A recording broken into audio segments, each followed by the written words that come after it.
Hello students, आपका स्वागत है हमारे यूट्यूब चैनल पर। आज हम इस क्लास में पढ़ेंगे करंट अफेयर्स जनवरी 2026 से मार्च 2026 तक जितने महत्वपूर्ण क्वेश्चंस बन सकते उन सभी क्वेश्चंस को देखेंगे। तो वीडियो को लास्ट तक जरूर देखें। आप किसी भी सरकारी नौकरी की तैयारी कर रहे हैं तो हमारे चैनल से जरूर जुड़ें। तो शुरू करें फिर आज का सेशन। हाँ बिल्कुल, चलो अब अगली स्लाइड देखते हैं। ओके। तो इस स्लाइड का टाइटल है गणतंत्र दिवस 2026 और ब्रैकेट में 77वां लिखा है। यहाँ इंडिया गेट और मार्च करते हुए सैनिकों की तस्वीर दिख रही है। हाँ, तस्वीर तो साफ दिख रही है। इसमें कुछ बुलेट पॉइंट्स हैं, एक हाइलाइटेड फैक्ट बॉक्स है और नीचे 2 MCQs भी दिए गए हैं। तो अगर कंटेंट देखें तो 26 जनवरी 2026 को 77वां गणतंत्र दिवस मनाया गया। राइट। और इस बार मुख्य अतिथि यूरोपीय संघ यानी EU की उर्सुला वॉन डर लायन और एंटोनियो कोस्टा थे। साथ ही इस साल की थीम थी वंदे मातरम के 150 वर्ष। अच्छा। और देखो, जो प्रथम पुरस्कार मिला है वो महाराष्ट्र की झांकी को मिला है, जिसकी थीम आत्मनिर्भर भारत थी। वहीं सर्वश्रेष्ठ मार्चिंग दल भारतीय नौसेना रही। एक क्वेश्चन था, महाराष्ट्र की झांकी की थीम क्या थी जिसे फर्स्ट प्राइज मिला? स्लाइड में साफ लिखा है, इसकी थीम आत्मनिर्भर भारत थी। ये पॉइंट एग्जाम के लिए इंपॉर्टेंट लग रहा है। बिल्कुल, एग्जाम के लिए ये जरूरी है क्योंकि 2026 में पहली बार यूरोपीय संघ के 2 प्रमुख नेता एक साथ मुख्य अतिथि बने हैं। तो इस पर एक कथन आधारित यानी स्टेटमेंट बेस्ड प्रश्न आ सकता है। समझ गया। अब MCQ देखते हैं। क्वेश्चन 1 है, कौन सा गणतंत्र दिवस मनाया गया? इसका आंसर सी होगा, 77th। हाँ। और क्वेश्चन 2 है, किस झांकी को प्रथम पुरस्कार मिला? ये बी होना चाहिए, महाराष्ट्र। 1 का उत्तर सी और Q2 का बी है। तो 77वें गणतंत्र दिवस के मुख्य अतिथि और विजेताओं के नाम जरूर याद रखें। चलो अब अगली स्लाइड देखते हैं। ठीक है। इस स्लाइड का टाइटल है ICC पुरुष T20 विश्व कप 2026। इसमें एक वर्ल्ड कप ट्रॉफी की 3D इमेज बनी है, साथ में कुछ फैक्ट्स, एक GK फैक्ट बॉक्स और 2 MCQs दिए हैं। ओके, तो ये 2026 वाले वर्ल्ड कप के बारे में है। हाँ, ये इसका 10वां संस्करण यानी एडिशन था। इसमें विजेता भारत रहा और उन्हें पुरस्कार राशि के रूप में 27.48 करोड़ रुपए मिले। वाह, काफी बड़ी रकम है। बिल्कुल। और उप विजेता यानी रनर अप न्यूजीलैंड रहा। इस टूर्नामेंट के मेजबान देश भारत और श्रीलंका थे और player of the tournament Sanju Samson बने। विजेता टीम को कुल कितनी पुरस्कार राशि मिली? स्लाइड के अनुसार भारत को 27.48 करोड़ रुपए मिले। ये पॉइंट एग्जाम के लिए इंपॉर्टेंट लग रहा है। हाँ, GK फैक्ट बॉक्स बताता है कि भारत ने 2007, 2024 और 2026 में T20 विश्व कप का खिताब जीता है। तो डायरेक्ट ईयर पूछे जा सकते हैं। राइट, साल याद रखने होंगे। चलिए MCQs पढ़ते हैं। Q1 है, खिताब किसने जीता? ये तो आसान है, डी, भारत। सही कहा। और Q2 है, फाइनल में प्लेयर ऑफ द मैच कौन रहे? ए, जसप्रीत बुमराह। हाँ, Q1 का उत्तर D और Q2 का A है, जो सीधे स्लाइड के MCQ सेक्शन में है। भारत की जीत और संजू सैमसन का नाम स्पोर्ट्स सेक्शन के लिए अहम है। चलो अब अगली स्लाइड देखते हैं। चलिए। इस नई स्लाइड का टाइटल है भारत में रामसर आर्द्र भूमि स्थल। यहाँ भारत का एक 3D मैप है जिस पर कुछ लोकेशन पिन्स दिख रही हैं। हाँ, मैप पर पिन्स है। साथ में पॉइंट्स, एक फैक्ट बॉक्स और 2 MCQs दिए हैं। तो नवीनतम स्थलों की बात करें तो नए नाम है पटना पक्षी अभयारण्य और छरीधान आर्द्र भूमि। ओके। यहाँ ध्यान दें, पटना पक्षी अभयारण्य उत्तर प्रदेश में है, बिहार में नहीं। और छारीधान आर्द्र भूमि गुजरात में है। इस तरह भारत में अब कुल 98 रामसर साइट्स हो गई हैं। वेट, पटना पक्षी अभयारण्य बिहार में नहीं है तो किस राज्य में है? स्लाइड में स्पष्ट रूप से ब्रैकेट में लिखा है कि ये उत्तर प्रदेश में स्थित है। अच्छा, ये पॉइंट एग्जाम के लिए इंपॉर्टेंट लग रहा है। हाँ, अपडेटेड डेटा एग्जाम में आता है। फैक्ट बॉक्स बताता है कि अप्रैल 2026 तक भारत के पास कुल 98 अंतर्राष्ट्रीय रामसर साइट्स का दर्जा है। Okay, 98 sites. MCQ ट्राई करते हैं। Q1, कुल रामसर स्थल कितने हैं? सी होना चाहिए, 98। सही। और Q2, पटना पक्षी अभयारण्य किस राज्य में है? इसका आंसर बी होगा, उत्तर प्रदेश। बिल्कुल सही। Q1 का C और Q2 का B। पर्यावरण के लिए रामसर साइट्स का कुल नंबर जरूर याद रखें। चलो अब अगली स्लाइड देखते हैं। ठीक है, आगे बढ़ते हैं। इस स्लाइड का टाइटल है प्रमुख वैश्विक सूचकांक 2026। यहाँ एक ऊपर की ओर बढ़ता हुआ बार चार्ट बना है, साथ ही बुलेट पॉइंट्स, फैक्ट बॉक्स और 2 MCQs हैं। इंडेक्स और रैंकिंग्स पर काफी सवाल आते हैं। हाँ, तो वर्ल्ड हैप्पीनेस रिपोर्ट 2026 में टोटल 147 देश शामिल हैं। इसमें भारत का स्थान 116वां है और स्कोर 4.536 है। ओके। और प्रथम स्थान पर फिनलैंड है, जो लगातार 9वें वर्ष नंबर 1 पर है। दूसरा इंडेक्स है हेनले पासपोर्ट इंडेक्स 2026, जिसमें भारत का स्थान 80वां है और पहले स्थान पर सिंगापुर है। हैप्पीनेस इंडेक्स में भारत का एग्जैक्ट स्कोर क्या है? स्लाइड में भारत का स्कोर 4.536 दिया गया है। ये पॉइंट एग्जाम के लिए इंपॉर्टेंट लग रहा है। हाँ, फैक्ट बॉक्स के मुताबिक हेनली इंडेक्स में दुनिया का सबसे कमजोर पासपोर्ट अफगानिस्तान का है। ये एग्जाम में पूछा जा सकता है। सही बात है। अब MCQs देखते हैं। Q1 हैप्पीनेस रिपोर्ट में भारत का स्थान। Option B 116। सही। और Q2 हेनली इंडेक्स में शीर्ष देश कौन सा है? ये सी होगा, सिंगापुर। एकदम सही। Q1 का B और Q2 का C है। सूचकांक में भारत की रैंकिंग बहुत जरूरी है, याद रखना। चलो अब अगली स्लाइड देखते हैं। हाँ, चलिए। इस स्लाइड का टाइटल है पद्म पुरस्कार 2026। यहाँ पद्म विभूषण मेडल की एक तस्वीर लगी है। नीचे पुरस्कारों का ब्रेकडाउन, एक फैक्ट बॉक्स और MCQs दिए हैं। अच्छा, टोटल कितने लोगों को मिला इस बार?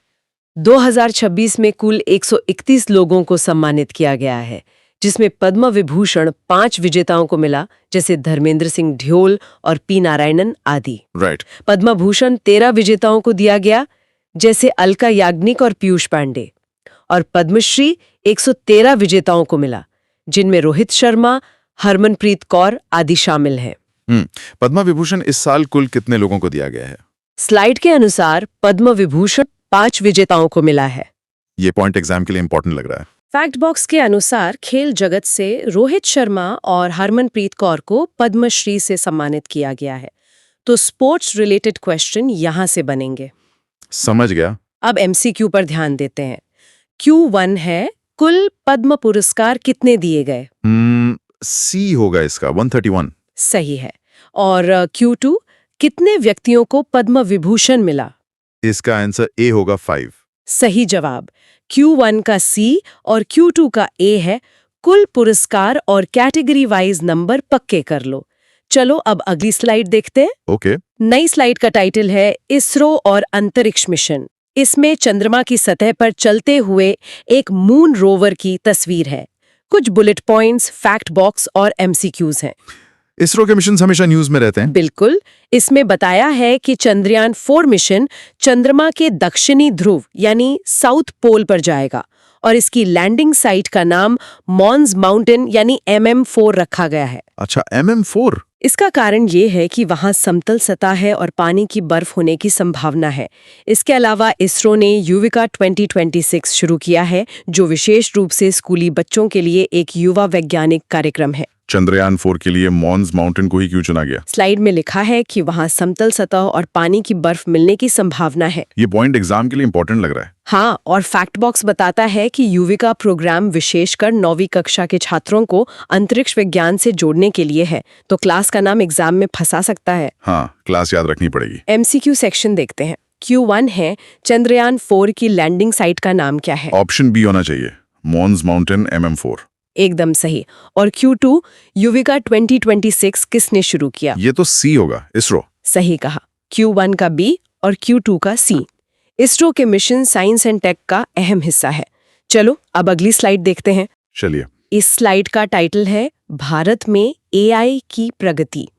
यहाँ एक चमकते हुए डिजिटल ब्रेन की तस्वीर लगी है, साथ में डिटेल्स, फैक्ट बॉक्स और MCQs दिए गए हैं।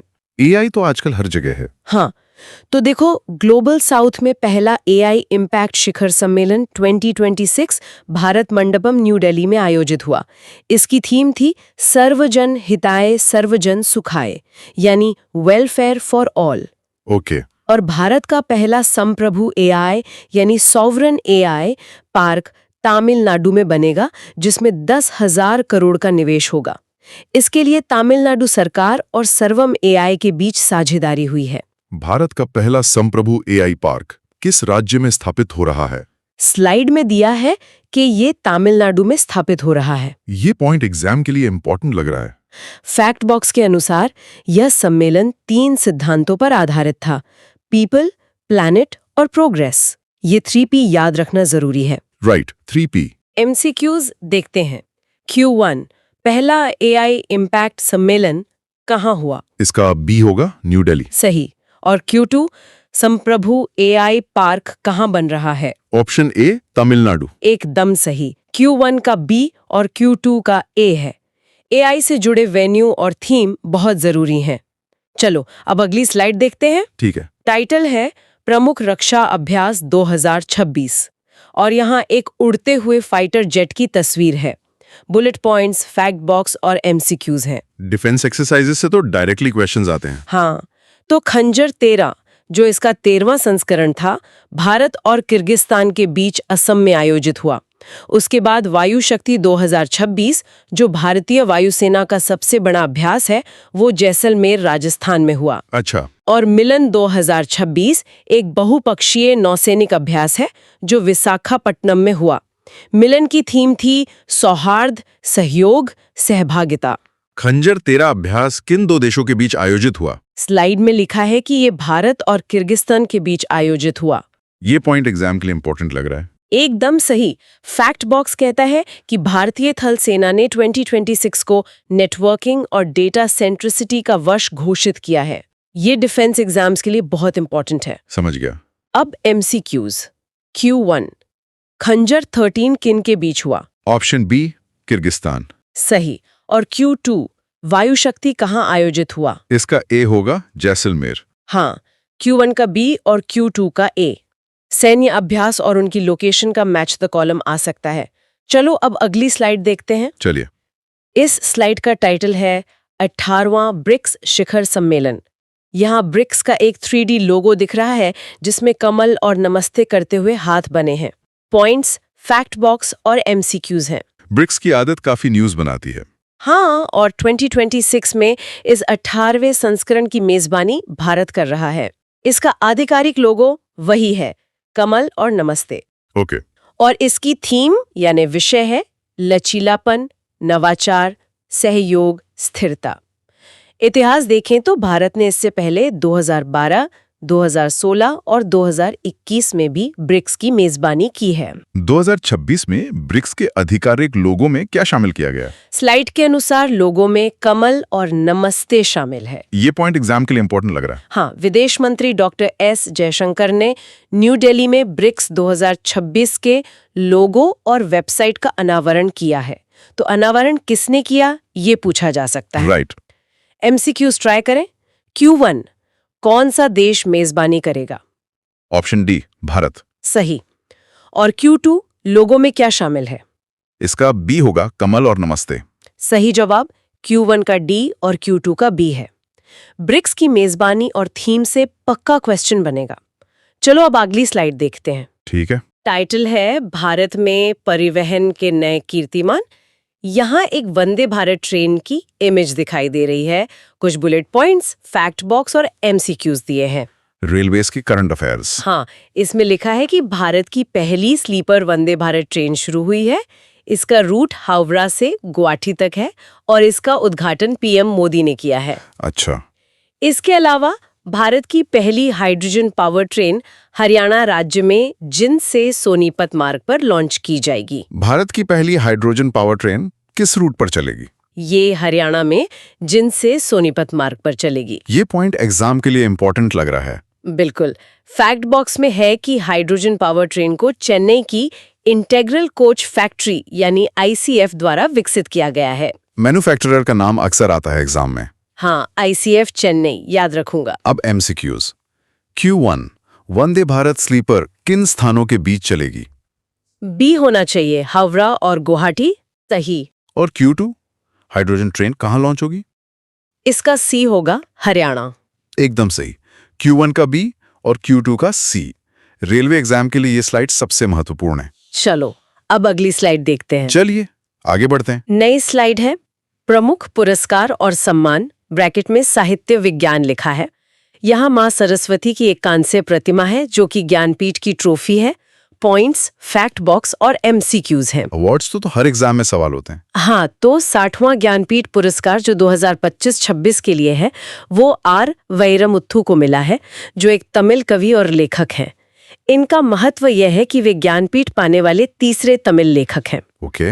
साइंस की तरफ आएं तो आबेल पुरस्कार 2026, जिसे गणित का नोबेल कहते हैं, जर्मन गणितज्ञ गैड फेल्टिंग्स को मिला है। वहीं टाइलर पुरस्कार 2026, जो पर्यावरण का नोबेल माना जाता है, डॉक्टर टोबी कियर्स को मिला है। वैरमुथु ज्ञानपीठ पुरस्कार पाने वाले कौन से नंबर के तमिल लेखक हैं? स्लाइड के महत्व पॉइंट में लिखा है कि वे तीसरे तमिल लेखक हैं। ये पॉइंट एग्जाम के लिए इंपॉर्टेंट लग रहा है। हाँ, फैक्ट बॉक्स बताता है कि ज्ञानपीठ पुरस्कार भारत का सर्वोच्च साहित्यिक सम्मान है। ये बेसिक स्टैटिक जीके है जो क्लियर होनी चाहिए। राइट। एमसीक्यूज देखते हैं। Q1, 60वां ज्ञानपीठ किसे मिला? इसका बी होगा आर वैरमुथु। सही। और Q2, गणित का एबल पुरस्कार 2026 किसने जीता? ए लग रहा है, गर्ड फेल्टिंग्स। सही कहा। Q1 का बी और Q2 का ए है। लिटरेचर और साइंस के अवार्ड्स अच्छे से रट लेना। चलो अब अगली स्लाइड देखते हैं। ठीक है। टाइटल है खेलो इंडिया गेम्स 2026। यहाँ स्नो बोर्डिंग करते हुए एक एथलीट की इमेज है, साथ ही गेम्स के वेन्यू, विनर्स, एक फैक्ट बॉक्स और एमसीक्यूज हैं। खेलो इंडिया गेम्स, इसमें कौन जीता? तो खेलो इंडिया विंटर गेम्स 2026 का छठा संस्करण गुलमर्ग में हुआ और इसमें विजेता भारतीय सेना रही, और वो भी लगातार तीसरी बार। अच्छा। उसके बाद खेलो इंडिया बीच गेम्स 2026 का दूसरा संस्करण दीव के घोगला बीच पर हुआ। इस बीच गेम्स का विजेता कर्नाटक रहा, जिसने कुल 11 पदक जीते हैं। बीच गेम्स में कर्नाटका ने कुल कितने मेडल जीते? स्लाइड में ब्रैकेट में लिखा है कि कर्नाटका ने कुल 11 पदक जीते हैं। ये पॉइंट एग्जाम के लिए इंपॉर्टेंट लग रहा है। फैक्ट बॉक्स के अनुसार खेलो इंडिया बीच गेम्स 2026 का शुभंकर यानी मैस्कॉट पर्ल था, जो कि एक डॉल्फिन है। मैस्कॉट से अक्सर सवाल बनते हैं। ओके, मैस्कॉट पर्ल है। अब एमसीक्यूज। Q1, बीच गेम्स की पदक तालिका में शीर्ष पर कौन रहा? Option C, Karnataka. सही। और Q2, शीतकालीन खेलों में लगातार तीसरी बार कौन जीता? बी, भारतीय सेना। एकदम सही। Q1 का C और Q2 का B, दोनों गेम्स के विनर्स और वेन्यू अलग-अलग याद रखें। चलो अब अगली स्लाइड देखते हैं। चलिए। इस स्लाइड का टाइटल है महत्वपूर्ण अंतर्राष्ट्रीय नियुक्तियां। यहाँ एक संसद या सरकारी इमारत की तस्वीर है, 4 अपॉइंटमेंट्स, फैक्ट बॉक्स और एमसीक्यूज हैं। International appointments. ठीक है, पढ़े तो जापान की नई प्रधानमंत्री सनाए तकाइची बनी है। ये जापान की 105वीं और पहली महिला पीएम है। उसके बाद बांग्लादेश के 11वें प्रधानमंत्री तारिक रहमान बने हैं। ओके। चिली के नए राष्ट्रपति जोजे एंटोनियो कास्ट बने हैं और ईरान के नए सुप्रीम लीडर मोज्तबा खामेनेई बने हैं। बांग्लादेश के नए प्रधानमंत्री कौन से नंबर के प्रधानमंत्री हैं? स्लाइड में दिया है कि वे 11वें पीएम हैं। ये पॉइंट एग्जाम के लिए इंपॉर्टेंट लग रहा है। जापान वाली बात बहुत इंपॉर्टेंट है। फैक्ट बॉक्स के अनुसार इतिहास रचते हुए सनाई तकाइची वहां की पहली महिला प्रधानमंत्री बनी है। हाँ, फर्स्ट फीमेल पीएम जरूर पूछेगा। एमसीक्यूज ट्राई करते हैं। Q1, जापान की पहली महिला पीएम कौन बनी? बी होगा इसका, सनाए तकाइची। सही। और Q2, बांग्लादेश के नए पीएम कौन बने? Option C, Tarique Rahman. सही जवाब। Q1 का B और Q2 का C है। पड़ोसी देशों और पहली महिला नियुक्तियों पर खास ध्यान दें। चलो अब अगली स्लाइड देखते हैं। हाँ। टाइटल है राष्ट्रीय प्रथम यानी नेशनल फर्स्ट्स। यहाँ सोलर पैनल और हरियाली वाले एक सस्टेनेबल गांव का 3D चित्र है। 4 पॉइंट्स, फैक्ट बॉक्स और एमसीक्यूज हैं। नेशनल फर्स्ट तो हर बार आते हैं। बिल्कुल। पहला पॉइंट है कि भारत का पहला जाति मुक्त गांव साउंडाला बना है, जो महाराष्ट्र में है। फिर भारत का पहला जैव सुखाद यानी बायो डिस्ट्रिक्ट कीमी पान्योर बना है, जो अरुणाचल प्रदेश में है। अच्छा। साथ ही 100% साक्षर दूसरा केंद्र शासित प्रदेश चंडीगढ़ बन गया है। पहला लक्षद्वीप था। और आखिरी पॉइंट, एल्डरली बजट यानी बुजुर्गों का बजट पेश करने वाला पहला राज्य केरला बना है। बुजुर्गों के लिए अलग से बजट पेश करने वाला पहला राज्य कौन सा है? ये स्लाइड के आखिरी पॉइंट में है। ऐसा करने वाला पहला राज्य केरला है। ये पॉइंट एग्जाम के लिए इंपॉर्टेंट लग रहा है। फैक्ट बॉक्स बताता है कि चंडीगढ़ ने 2026 में 99.93% साक्षरता दर हासिल कर ये मुकाम पाया है। ये एग्जैक्ट डेटा पॉइंट याद रखना। ठीक है। अब MCQs। Q1 पहला जाति मुक्त गांव कौन सा है? इसका C होगा, साउंडोला। सही। और Q2 बुजुर्गों के लिए बजट पेश करने वाला पहला राज्य? Option B, Kerala. एकदम सही। Q1 का C और Q2 का B। देश में जो भी पहला होता है वो एग्जामिनर का फेवरेट होता है। चलो अब अगली स्लाइड देखते हैं। चलिए। इस स्लाइड का टाइटल है महत्वपूर्ण दिवस और थीम 2026। यहाँ एक माइक्रोस्कोप और मॉलिक्यूल्स की तस्वीर है, साइंस और यूथ डे की डिटेल्स, फैक्ट बॉक्स और MCQs हैं। ओके, डेज और थीम्स। हाँ, राष्ट्रीय विज्ञान दिवस 28 फरवरी को मनाया जाता है, जो कि रमन प्रभाव की खोज पर आधारित है। इसकी थीम है विज्ञान में महिलाएं, विकसित भारत को गति देने वाली शक्ति। राइट। दूसरा है राष्ट्रीय युवा दिवस, जो 12 जनवरी को स्वामी विवेकानंद जयंती पर होता है। इसकी थीम है स्वयं को प्रज्वलित करें, दुनिया पर प्रभाव डालें। युवा दिवस 2026 की थीम क्या रखी गई है? थीम है स्वयं को प्रज्वलित करें, दुनिया पर प्रभाव डालें, यानी ignite the self, impact the world. ये पॉइंट एग्जाम के लिए इंपॉर्टेंट लग रहा है। स्टैटिक जीके के लिए फैक्ट बॉक्स देखें। CV रमन को इस रमन प्रभाव की खोज के लिए 1930 में नोबेल पुरस्कार मिला था। ओके। MCQs देखते हैं। Q1 राष्ट्रीय विज्ञान दिवस कब होता है? B होगा 28 फरवरी। सही। और Q2 युवा दिवस की थीम क्या है? इसका भी B लग रहा है, इग्नाइट द सेल्फ। सही जवाब। Q1 का भी B और Q2 का भी B है। डेट्स के साथ साथ थीम्स को जरूर नोट करें। चलो अब अगली स्लाइड देखते हैं। ठीक है। इस स्लाइड का टाइटल है ग्रैमी और बाफ्टा पुरस्कार 2026। यहाँ एक गोल्डन ग्रामोफोन यानी ग्रैमी ट्रॉफी की तस्वीर लगी है। विनर्स की लिस्ट, फैक्ट बॉक्स और MCQs हैं। International awards. हाँ, 68वां ग्रैमी पुरस्कार दलाई लामा ने जीता है। उनके इस एल्बम का नाम है meditation the reflection of his holiness Dalai Lama. अच्छा। और इधर बाफ्टा में 79th बाफ्टा पुरस्कार भारतीय फिल्म बूंग को मिला है। इसकी श्रेणी यानी कैटेगरी है सर्वश्रेष्ठ बाल और पारिवारिक फिल्म। ध्यान रहे ये एक मणिपुरी फिल्म है और बाफ्टा में सर्वश्रेष्ठ अभिनेता रॉबर्ट अरामायो रहे। दलाई लामा के किस एल्बम को ग्रैमी अवार्ड मिला है? एल्बम का नाम meditation the reflection of his holiness Dalai Lama है। ये पॉइंट एग्जाम के लिए इंपॉर्टेंट लग रहा है। फैक्ट बॉक्स के मुताबिक मणिपुरी फिल्म बूंग इस वर्ष बाफ्टा में एकमात्र भारतीय नामांकित फिल्म थी। आर्ट एंड कल्चर सेक्शन के लिए ये एक टॉप सवाल है। समझ गया। अब MCQs। Q1 दलाई लामा का एल्बम कौन सा है? B होना चाहिए, मेडिटेशन। सही। और Q2 बाफ्टा जीतने वाली मणिपुरी फिल्म? ऑप्शन है बूंग। एकदम सही। Q1 का B और Q2 का A। इंटरनेशनल अवार्ड्स में जब कोई इंडियन या दलाई लामा जैसी हस्ती जीते तो वो बहुत अहम हो जाता है। चलो अब अगली स्लाइड देखते हैं। चलिए आगे चलते हैं। स्लाइड का टाइटल है महिला सशक्तिकरण योजनाएं। यहाँ एक स्मार्टफोन की तस्वीर है जिसमें शील्ड और प्रोग्रेस एरो बना है। 3 योजनाएं, फैक्ट बॉक्स और MCQs हैं। वुमेन एम्पावरमेंट स्कीम्स काफी पूछी जाती हैं। बिल्कुल। पहली है लखपति बिटिया योजना, जो दिल्ली सरकार द्वारा शुरू की गई है। इसका उद्देश्य जन्म से लेकर स्नातक तक 56,000 रुपए की वित्तीय सहायता देना है। दूसरी भी दिल्ली की दुर्गा योजना है, जो महिलाओं और ट्रांसजेंडर को ऑटो परमिट देने के लिए है। अच्छा। तीसरा है शाइन ऐप, जिसे भारतीय रेलवे द्वारा लॉन्च किया गया है। इसका उद्देश्य महिला कर्मचारियों की कार्यस्थल पर सुरक्षा सुनिश्चित करना है। लखपति बिटिया योजना के तहत कुल कितनी वित्तीय सहायता दी जाएगी? स्लाइड में साफ लिखा है, जन्म से लेकर स्नातक तक 56,000 रुपए दिए जाएंगे। ये पॉइंट एग्जाम के लिए इंपॉर्टेंट लग रहा है। फैक्ट बॉक्स में शाइन का फुल फॉर्म दिया है sexual harassment incident notifications for empowerment. Full forms exam में सीधे आते हैं। हाँ, याद रखना होगा। MCQs ट्राई करें। Q1 लखपति बिटिया योजना किसने शुरू की? Option C, Delhi. सही। और Q2 शाइन ऐप किसने लॉन्च किया? इसका B होगा, भारतीय रेलवे। एकदम सही। Q1 का C और Q2 का B है। विमेन एम्पावरमेंट की सरकारी योजनाएं हमेशा ट्रेंड में रहती हैं।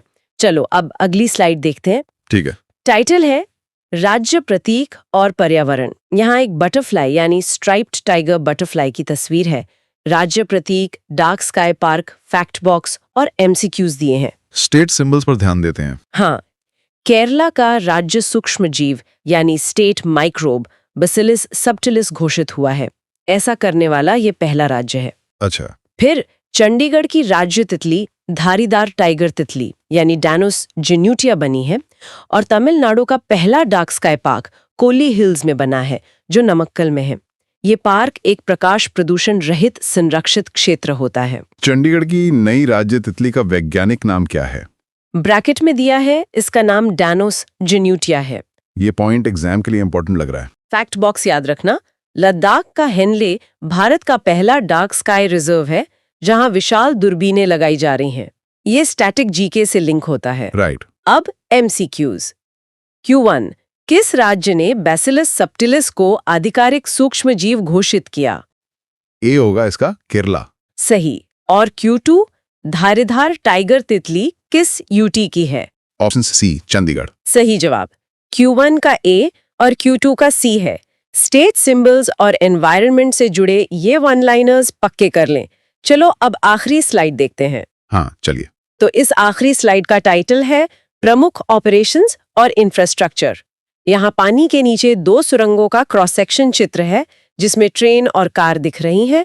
4 बुलेट पॉइंट्स, फैक्ट बॉक्स और एमसीक्यूज है। Major operations. देखो, पहला है ऑपरेशन स्वदेश जो ईरान से भारतीय नागरिकों को निकालने हेतु चलाया गया। दूसरा है ऑपरेशन ऊर्जा सुरक्षा जो हॉर्मुज जलडमरू मध्य में भारतीय नौसेना का मिशन है। ओके। इंफ्रा की बात करें तो भारत की पहली अंडर वाटर जुड़वा ट्यूब सुरंग ब्रह्मपुत्र नदी के नीचे बनेगी और भारत का पहला नदी आधारित प्रकाश स्तंभ यानी रिवर लाइट हाउस भी ब्रह्मपुत्र नदी पर ही बनाया गया है। भारत की पहली अंडर वाटर जुड़वा ट्यूब सुरंग किस नदी के नीचे बनाई जा रही है? स्लाइड में लिखा है ये ब्रह्मपुत्र नदी के नीचे बनेगी। ये पॉइंट एग्जाम के लिए इंपॉर्टेंट लग रहा है। फैक्ट बॉक्स समझाता है कि नौसेना का ऑपरेशन ऊर्जा सुरक्षा मध्य पूर्व से ऊर्जा आपूर्ति लाइनों को सुरक्षित करने के लिए है। इसका उद्देश्य पूछा जा सकता है। समझ गया। एमसीक्यूज पर आते हैं। Q1, ईरान से नागरिकों को लाने वाला ऑपरेशन कौन सा है? ऑप्शन सी, ऑपरेशन स्वदेश। सही। और Q2, पहली अंडर वाटर ट्यूब सुरंग किस नदी के नीचे है? डी होना चाहिए, ब्रह्मपुत्र। एग्जाम के नजरिए से अत्यंत महत्वपूर्ण है। ठीक है, सारा रिवीजन हो गया। तो स्टूडेंट्स, आज की क्लास में हमने जनवरी से मार्च 2026 तक के सारे महत्वपूर्ण करंट अफेयर्स कवर कर लिए हैं। पीडीएफ से इन सभी स्लाइड्स का रिवीजन जरूर करना। वीडियो पसंद आया हो तो लाइक करें और चैनल से जुड़े रहें। धन्यवाद।